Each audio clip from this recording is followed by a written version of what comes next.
So Sergio Leone's film, Once Upon a Time in the West, follows a unique narrative structure.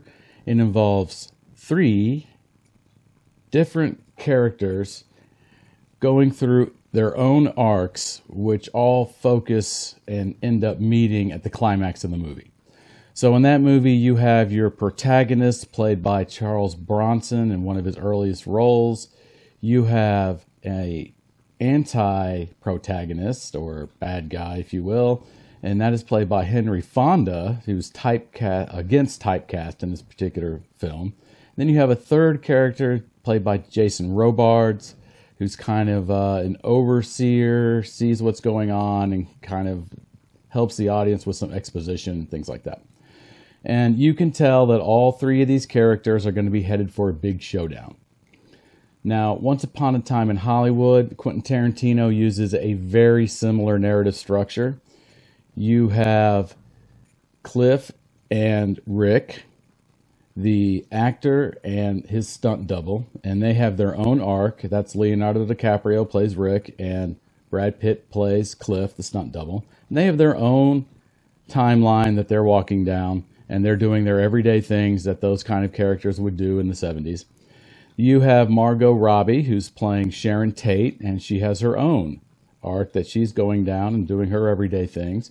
And it just so happens that she and her husband, Roman Polanski, live next door to Rick.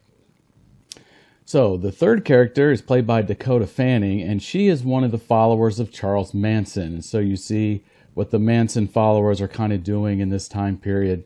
A lot of them just on the peripheries of these other two characters' timelines. They kind of cross every now and then. But you can tell that we're building towards something. Hello. Welcome to Stuff and Things, Episode 2. Today I'm going to be talking about Quentin Tarantino's Once Upon a Time in Hollywood. So as a disclaimer, if you haven't seen the movie, I'm going to have spoilers in this review. I'm going to pretty much talk about everything that goes on. So if you want to watch it, but don't want to know everything that happens, watch the movie and then come back and watch this.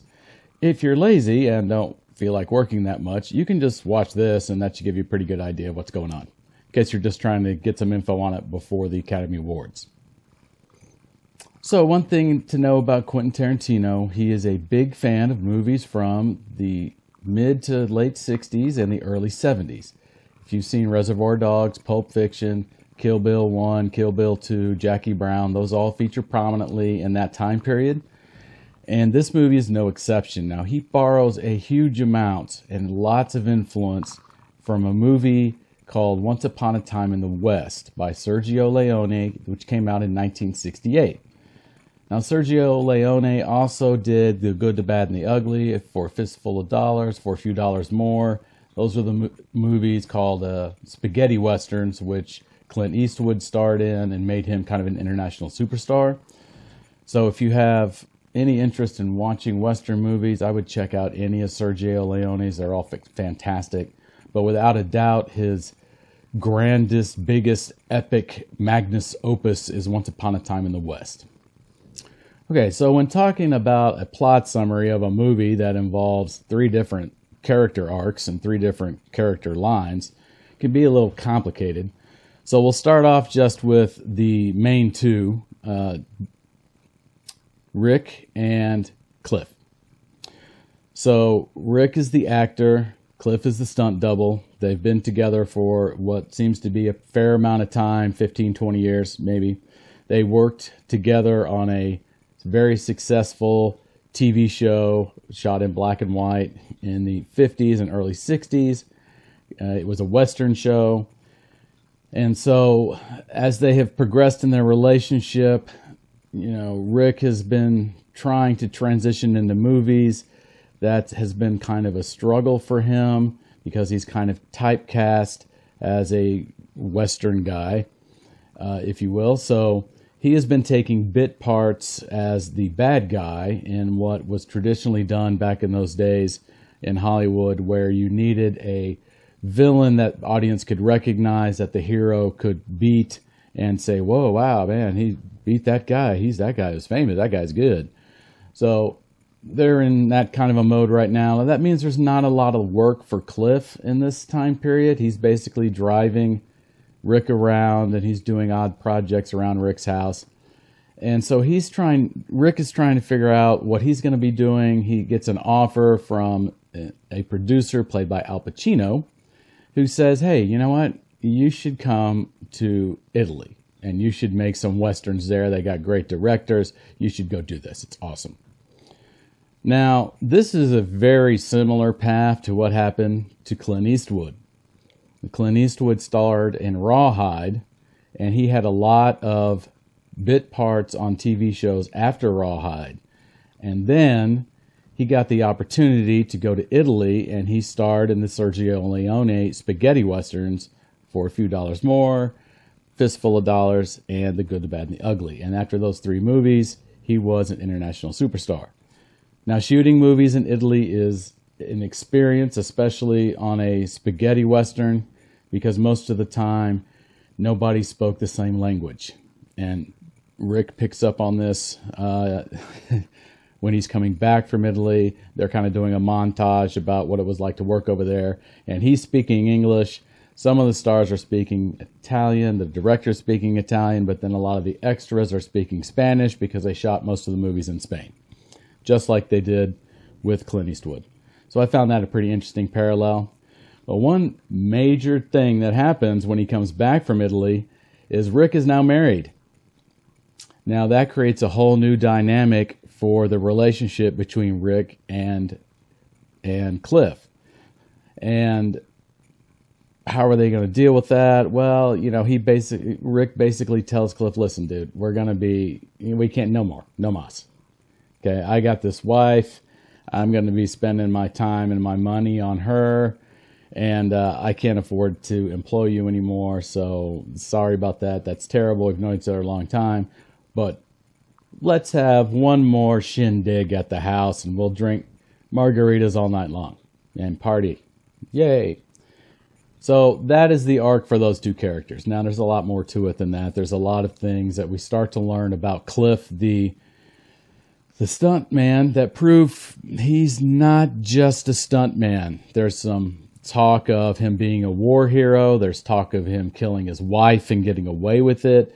There's a scene that was a little controversial where he has a showdown with Bruce Lee in a backlot of a movie studio.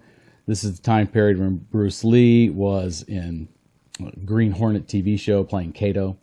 And Bruce Lee's family was not real happy with how he was portrayed in this, and the fact that Cliff basically just abuses him in relative quick order. So you get a few scenes like that, and then you get a scene later on where Cliff meets Dakota Fanning's character, and she takes him out to the Manson family ranch, which just so happens to be an old Western back studio lot where they shot the TV show that Rick and Cliff were on. So he notices some stuff's not quite right. You know, he does manage to get in and see the guy who owns the property, but that guy is suffering from mild dementia. He doesn't really know what's going on. He's just kind of like, hey, you know, all right, I know those people are here. It's all good. Whatever, leave me alone. And it's when Cliff is leaving, he gets back to the car and he sees somebody's put a knife in the tire. And he turns around and he asks the guy, hey, did you do this? And the guy says, yes. And he said, well, you know, it's not my car. It's my boss's car, and I'm going to need you to change this tire. The guy says no. Cliff whoops him. And this is a Quentin Tarantino movie. So a lot of the violence in Quentin Tarantino movies is over the top. It's extra. Okay? So Cliff doesn't just punch this guy once in the face. Okay? And the guy goes, ow, oh, you broke my nose. Okay, I'll do it. No. He proceeds to pummel this dude, like hits him in the face like 8 or 9 times in front of his little entourage of girl supporters. And then the guy, bloodied and presumably with broken noses and I don't know, cheekbones. I mean, he looks like a mess. Goes and changes the tire. And Cliff drives off. So you get a sense that Cliff may not be somebody you want to mess with. This comes up really big later. So that is the Rick and Cliff arc, pretty much. Margot Robbie plays Sharon Tate, and her arc is just basically going through the life of who she is. She's 8.5 months pregnant.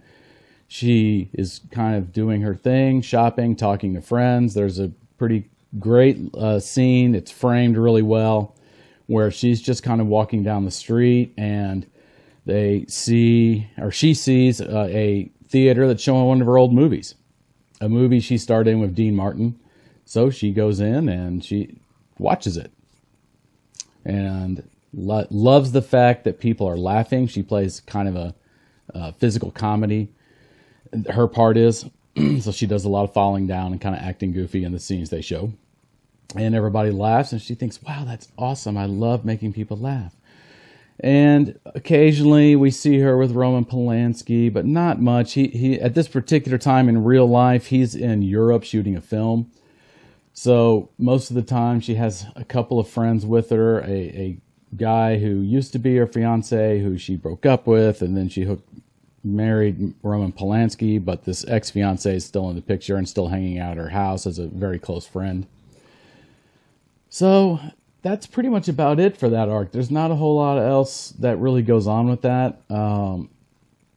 So she's next door. She's having a party just with a couple of her friends. They're just listening to music about the same time that Rick and Cliff are also having their shindig, if you will, where they're about to drink a bunch of margaritas. Then we have the third group, and that is the Charles Manson family group. So we get bits and pieces of it with Dakota Fanning's character. She plays a very young girl who's obviously just kind of all wrapped up in this. And she runs into Cliff, and we have the scene where Cliff takes her back, and he kind of encounters this whole thing, and there's this real Children of the Damned kind of thing going. If you don't know what that movie is, it's a movie about kids possessed by, I don't know, aliens. And so they have these weird eyes, and they all just kind of stand around and go, eh. And so it's very similar to that. You get a strong feeling that this is some kind of a cult, and it's populated with like 3 dudes and a whole bunch of girls under the age of 20, and probably most of them under the age of 18, from what Dakota Fanning's character tells us. And you get a sense that things are a little off, okay? And so then we kind of skip ahead. We get back to Rick and Cliff, and we get back to Sharon Tate, and they're getting ready for their parties. And then while they are kind of all doing their own thing in each of their own houses, the car pulls up that has the 4 members of the Manson family in it, and they are talking about what they're going to do, which is kill someone, because Charlie told them to. And so they have decided that they are going to break into the house he used to live in, or he knew somebody who lived in, I think is actually what it is. He knew somebody who lived in this house, and so they should go there and kill them. Now, the actual house was Sharon Tate's house. So that's why they go there in real life. There's some little bit of arguing between the 4 characters. One of them says, hey, well, they're just kind of sitting out there. They're in this jalopy. It's making all this noise. And out from his house comes Rick. And he's kind of hammered because he's been drinking pictures of margaritas. And he walks out and he starts screaming and yelling at him, calling them all kinds of names, telling them their car's too loud. It's a piece of junk. It's late at night. They need to get out of here. Go away. So they kindly break down. Now, they have, of course, guns and knives with them, but they decide not to shoot him in the middle of the street because that's not really the plan. The plan, as Charlie tells them, is to go in and murder and make it look absolutely terrible. Kill him in the worst way possible. That's what one of the lead character of this group says, whose nickname is Tex. So after being confronted by Rick, they kind of say, oh, yeah, sure, man, we'll back down the hill. So they go back down the hill. They park the car down there. They get out. They start walking to the house. And one of the people in the group says, I think I left something in the car, man. I'm going to go see if I can get that. And she goes back to the car and then proceeds to drive away, leaving them there. Now, at this point, you might think, hey, we got a little problem here because we ain't got no way to get out. So after we go in here and create murder and mayhem, I guess we just kind of stand around or just, I don't know, run. I don't know. Who knows what we're going to do. But definitely throws a kink in the plans. They don't even care. The three of them that are left, determined, they're fanatical. And so they go to the house, and they knock on the door. And so you, as an audience member, we're all thinking, uh-oh, here we go. They're coming into Sharon's house. They open the door, and it's Rick's house. So there is Cliff standing there under the heavy influence of an LSD-laced cigarette he smoked earlier. Rick is in the pool listening to, I'm not sure what, but he's got headphones on. He's kind of listening to music, I think, with a picture of margaritas with him. And so then there's this kind of surreal scene where the three Manson family members are in the house and they're talking to Cliff, and he's kind of out of it. And he's like, I think I remember you guys. Are you guys real? What's happening, man? And they're like, kill him. Let's go. Let's kill somebody. And so they go back and they get the Italian wife of Rick, who was asleep in her bedroom because they just landed from Italy, remember? So she's severely jet lagged. So they drag her out in the living room, and slowly but surely you start get the feeling that, yeah, there's going to be some bad stuff happen here. Now, we've already seen that Cliff is not a guy you want to mess with. And he starts to get this look on his face like, yeah, something's about to go down here. And, no thank you. And so he's got a guy pointing a gun at him who for some reason doesn't pull the trigger. And he just stands there and he's bantering back and forth with Cliff until finally Cliff kind of makes a nod. And Cliff has his pit bull hanging out in the house also attack this dude. And again, this is when we start with the over. Here's over the top, and then there's Quentin Tarantino over the top. It's on top of the over top. And this dog don't just bite this dude. Okay, this dog tears this guy to pieces. Tears apart his leg. Let's see, I think there's a hand that gets almost eaten off. Dog goes after his man parts, if you will. I mean, and you get to see all that. Wonderful. If you ever want to know what it looked like when somebody got attacked by a pit bull, you get to see. It's terrifying and horrifying. And so suddenly there's complete chaos. And while this is going on, Cliff decides he's going to start whooping ass. So he's throwing punches left and right. A third girl comes in from the sliding glass door. Apparently, I don't know, she walked past Rick, who was in the pool. It's like, we'll just gloss over that fact. Because she comes in the sliding glass door. Okay, whatever. So then Cliff has these two crazy girls dealing with him, and he's punching one and this, that, and the other, and she's trying to fight him and stab him and all this, and the dog goes from the guy Tex, who is now just pretty much a bloody mess, and switches and attacks the other girl, and she's getting all mauled in her face and all that. You're just like, wah! And of course, it's all done with super fast editing cuts back and forth. So it gives you a real sense of motion, and you're kind of like, whoa, hey, there's some terrible stuff happening. It's happening really fast. Oh, my gosh. Then one of the girls gets hold of her knife, and she manages to stab Cliff in the leg. And Cliff gives her a look. And this is when you realize, oh, no. And he proceeds to just brutalize this poor girl. I mean, you say poor girl, because she is a human being, after all. And he proceeds to pound her face into everything he can find. Tables, fireplace, over and over and over and over again. I mean, like 30 or 40 times, okay? Until there is not a chance she is alive. She was dead probably 25 or 30 hits ago. I mean, it only took one or two probably, but he just keeps pounding her and pounding her. Meanwhile, he's got this other girl, and she gets, I forgot what exactly he does to her, but he kind of does something else to her, and she runs screaming in terror with a knife in her hand right through the sliding glass door into the pool where Rick is, who is totally oblivious that any of this has even happened because he's got his headphones on. And he freaks out, and he's like, what in the world? And he's got this crazy lady who's pulled with a knife, and she's screaming, and she can't see anything because there's glass all in her eyes, and she's bleeding all in this pool, and she just looks like this horrific monster. And so he gets out of the pool, walks to the shed in the back, and comes out with a flamethrower, which turns out to be a prop from a movie he was in, and he proceeds to barbecue her in his pool. Again. And so we're brought back to, you know, I don't know, I thought of Inglourious Bastards when we were at this point. So I was like, oh, okay, got some flamethrowers. Nice. Now, I'm telling you, it's kind of over the top. Again, you have all this character building and all this world building and all this kind of, you know, we're kind of going along like this. There's a few incidents where we got to bump up. And then you have this boom with the violence, and it's over the top. So if you are not prepared for that, you're going to have a hard time watching it because it is brutal.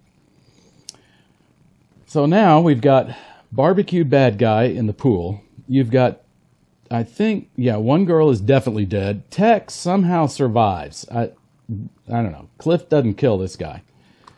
You know, he's been mauled by a pit bull, so he's not in very good shape. He's got lots of problems.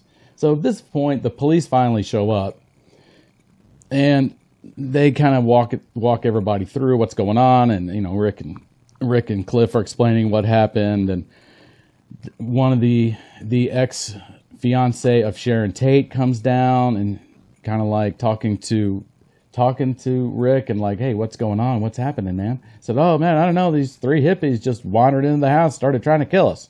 They didn't know what was going on. Oh, wow, that's wacky. That's queer. That's weird, man. Whoa, that's weird. Hey, what? And then Sharon Tate gets on them. Then she's like, hey, why don't you come up and hang out? We've never really talked. You know, we're just chilling up here listening to music. And so the movie ends with Jack going off up to the Sharon Tate house to interact with them. And Cliff, who still has the same expression on his face that he did before he started killing everyone, is going on his way to the hospital to, you know, kind of just get his leg taken, which apparently was not a massive injury, but it was enough for him to kind of pass out because he lost some blood. And he's like, I'll be good, man. Come see me tomorrow. And cut, fade to black. So there you go. So that's basically the plot. May have left a few things out, but that's the overall arc of it. Now, as far as the technical side, all Quentin Tarantino movies are fantastically made. The guy knows how to make a movie, okay? He's a fantastic director. He hires the best people he can find for things like costumes, production design, cinematography. All of his shots look amazing. He loves that time period from the 60s and 70s because I feel like the costumes especially, there's a lot of leather, you know, leather jackets and shoes and all that kind of stuff. And there's neon signs in Hollywood. There's a brilliant scene where you track down Hollywood Boulevard, Sunset Boulevard, or Sunset Strip, I guess. And you see all the original signs from that time period. And they're all cool. They've got these cool neon signs. And so the world building, putting you right in the middle of late 1960s LA is spot on. The costumes are spot on.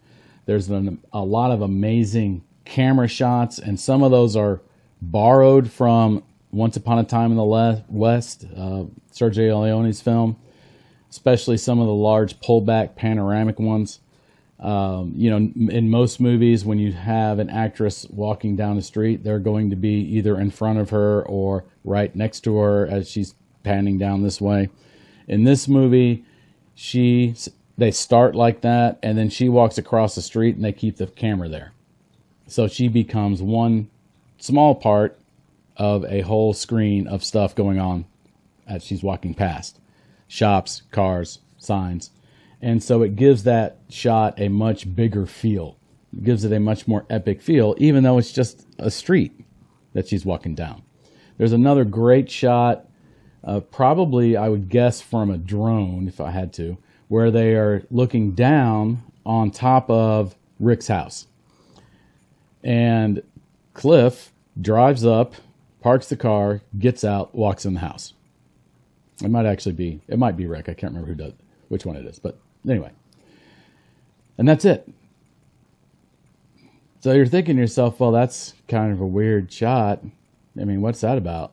But that's, again, it gets into how you make something epic, how you make a story grand. You put a character in a situation where he's part of the scenery. He's not just up close and personal. It's bringing in the whole spiel there, the whole vibe of that time period.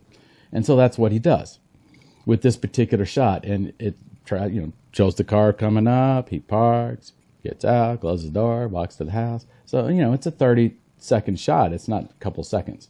It's a fairly long shot for that kind of a shot. And it seems like it's unnecessary, but it's really not, because it really helps draw people into the epic scale of what Tarantino's trying to do here. So, again, Quentin Tarantino movie. Some people love him, some people hate him. In all of his movies, the scripts are good. You've got very good dialogue. The actors are top-notch. They're able to delve right into these characters. You can really get into them. You really feel for Leonardo DiCaprio's character, Rick, as he's kind of stuck in this limbo of what is he going to do now and how is he going to progress with his career, because he doesn't want to feel like he's a joke. He doesn't want to be an afterthought. He doesn't want to be kind of oh, remember that dude back in the day? Yeah, I wonder whatever happened to him. So that's part of the reason he goes to Italy, and then now he's got this thing, well, I did these movies in Italy. Now what? I mean, who's going to hire me for that? And you get some of this also really strong character stuff about Cliff, but it's a little different because you can tell Cliff, he's got his beat up car and he lives in a trailer and, he's got his dog and he eats ramen noodles. That's pretty much his thing. And he's very even keeled. You never see him raise his voice. You never see him yell. It's a little disturbing really when it comes later on when he just starts whooping people. There's the scene where he's on a boat with his wife and she's screaming and yelling at him about what a terrible person he is. And he's got a spear gun in his lap and he's just kind of staring at her. Yeah. And then they cut and, you're, I think, kind of supposed to think that, yeah, he went ahead and shot her and then threw her overboard and that's why he got away with murdering her. They don't 100% tell you that, but it seems kind of obvious. He's definitely an interesting character. He has a lot in common with Charles Bronson's character in Once Upon a Time in the West. Guy who doesn't say a whole lot. It's very even-keeled, played pretty much straight-laced through the whole movie, and is capable of incredible violence. So I found that kind of an interesting meshing. So if you are a fan of Quentin Tarantino, highly recommend this movie. It's outstanding. If you are on the borderline of Quentin Tarantino, you might want to watch all of it except the last 5-10 minutes, because it gets crazy violent. Just kind of fast forward through that till the end. You get the idea. There'll be bodies laying all over the place, and you'll be like, oh, he killed everybody. Okay, good. If you are a person who loves how a movie is put together, the actual craft of it, this is a fantastic one to watch. It gives some great examples of how to frame shots, how to set up production design, how to do costuming. And also, if you're a fan of Sergio Leone movies, this is a great one to watch because it harkens back a lot to Once Upon a Time in the West. So, one more thing to mention.